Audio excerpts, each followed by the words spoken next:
ขอนอบน้อมแด่คุณพระศรีรัตนตรัยคือคุณพระพุทธพระธรรมพระสงฆ์ขอความเคารพมีแด่พระเถรานุเถระเจริญพรตนญาติโยมและทางป่าทางเรือน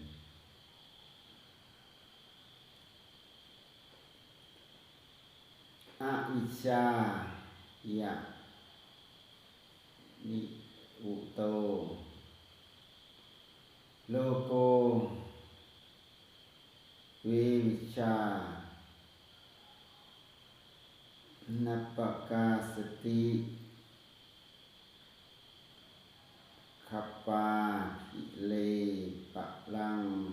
ภูมิทุกขมัจจะมหัพพยังเรียกว่าโลกคืออวิชชาปิดบังแล้วบ่ปรากฏเพราะความทิฏฐิและความประมาทเฮากล่าวความอยากว่าเป็นเครื่องสาบทาโลกทุกข์เป็นภัยใหญ่ในโลกนั้นในพุทธสุขะสมาทัพ530แล้วก็กระจุก30/9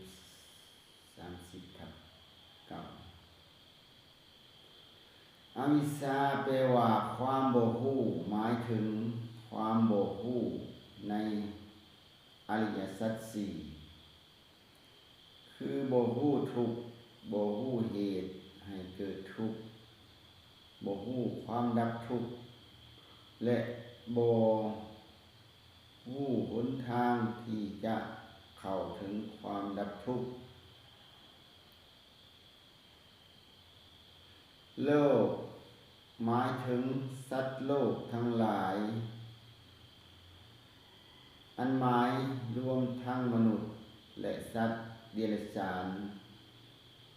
สัตว์โลกหรือชาวโลกทั้งหลายถูกอวิชชาคือความบ่ฮู้นั่นปิดบังเฮ็ดให้บ่ฮู้ธรรมดาของสรรพสิ่งตามความเป็นจริงทำให้ลุ่มหลงมัวเมาอยู่ในสิ่งที่บ่เป็นสาระแก่นสารทั้งหลาย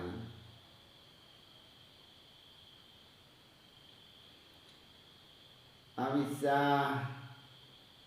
เฮ็ดให้สัตว์โลกบ่ฮู้ว่าโลกนี้เต็มไปด้วยทุกข์บ่มีสิ่งใดน่าหลงไหลพอใจบ่ฮู้ว่าอันใดคือสาเหตุที่เฮ็ดให้เกิดทุกข์บ่ฮู้ว่า ความดับ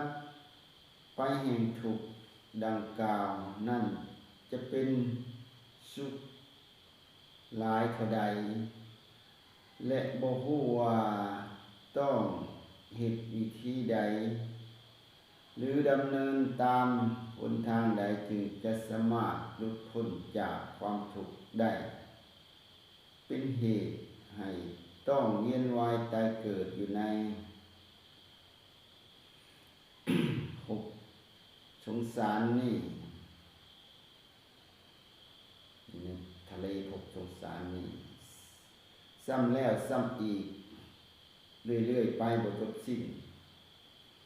ความอยากหมายถึงตัณหา3ประการคือ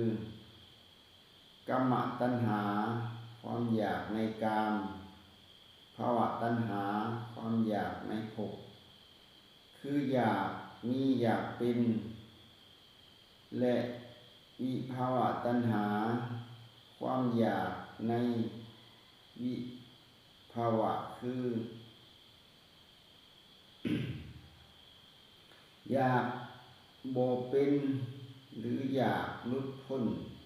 จากสภาวะบางอย่างที่บ่พอใจความอยากที่พระพุทธเจ้าตรัสว่าเป็นเครื่องสาปทาโลกคือสาปสรรพสัตว์ให้ติดอยู่กับสิ่งหลอกลวงทั้งหลายในโลกเฮ็ดให้มีความทะเยอทะยานอยากในกามคุณอยากมีอยากเป็นโดยบ่ฮู้ว่าสิ่งที่อยากเหล่านั้นตกอยู่ภายใต้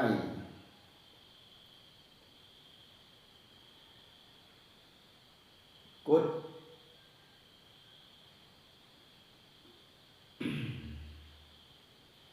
ภายใต้หลัก